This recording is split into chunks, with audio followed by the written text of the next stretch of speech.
700-800 लोगों की लाइन लगी हुई खाद लेने के लिए।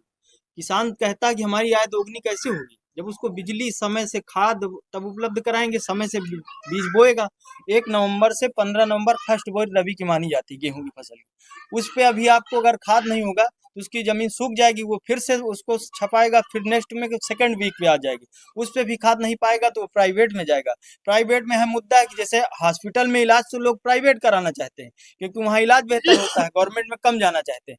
और जब ये उर्वरक के विभाग में आते हैं तो वहाँ पे एनपीके 1846 है, उस पे बोरी वही लिखा है। जब उसकी कोई लैब में टेस्टिंग कराई जाती है तो उस पे 1846 पे जो नाइट्रोजन या फास्फेट होना चाहिए वो उतनी नहीं निकल के उस पे 300 रुपए की वो। सरकार ये कहती है कि भारत 4 ट्रिलियन इकोनॉमी का देश बन गया है।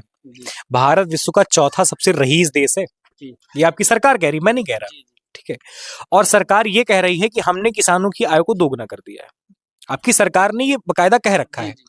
तो ये सब जो मुद्दे हैं, आपको नहीं लगता कि मीडिया को ये सब बताना चाहिए? सरकार को बताना चाहिए भाई साहब, क्योंकि वहाँ पे कोऑपरेटिव में जो सचिव है, अगर वहाँ पे लाइन से गए एक व्यक्ति को अगर कोई वो दबंग है या किसी पे प्रभावशाली है उसको रात में खाद दे दी जाती है, और जो एक साधारण सा किसान है वो लाइन पे लगा है उसका उसके बाद फिर भी खाद नहीं मिलती। तो ये क्या भी नहीं मिल रही, फिर भी नहीं मिल रहा और वो अपना पूरा बपौती माने है। सचिव जो बना दिया जाता है वो अपना दुकान पूरा अपने बाप की बना लिया।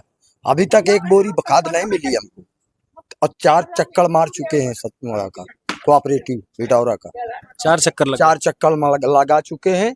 अगर वहाँ सीसी कैमरा लगा दिया जाए और देख लिया जाए, मतलब विधायक जी, सांसद जी संपर्क है तो खाद मिल जाएगी। अरे हाँ, जो प्रभावशाली है फोन पहुंच जाता है, फोन पहुंच गया कि कितनी भैया बोरी इनको चाहिए? 5 बोरी दे दी जाए। फलाने के नाम कोऑपरेटिव का अध्यक्ष है अगर तो वो अपने लोगों को जाके वो आधार आवंटन करा दिया कि इनको खाद दी जाए। तो ये कैसी है, इसमें क्या हो कुछ ये समझ लो कि ये दिक्कतें हैं, बहुत समस्या किसानों के लिए बड़ी दिक्कतें हैं। मतलब सरकार को बांटने के लिए राशन चाहिए, 5 किलो राशन बांटने के लिए चाहिए, पर उसी राशन को उगाने के लिए खाद देने को सरकार तैयार नहीं। वही बात है। अब जो बिना खाद के अगर इतनी खराब जमीन हो चुकी है कि बिना खाद डायरेक्ट पैदा नहीं होना, तो क्या हुई?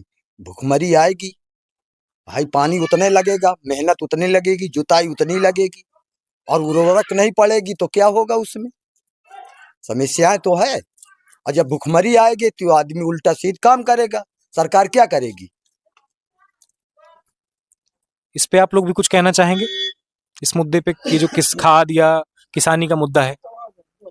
अरे नहीं भाई साहब, क्यों ऐसा? सरकार और देश आपका है, क्यों नहीं पूछेंगे? ठीक है, ठीक। देखिए, बात यही है कि हम जब खड़े थे तो शायद आपने देश के लिए कितना कर दिया, चिनाब ब्रिज को कितना ऊंचा बना दिया, ये कितनी रेल परियोजना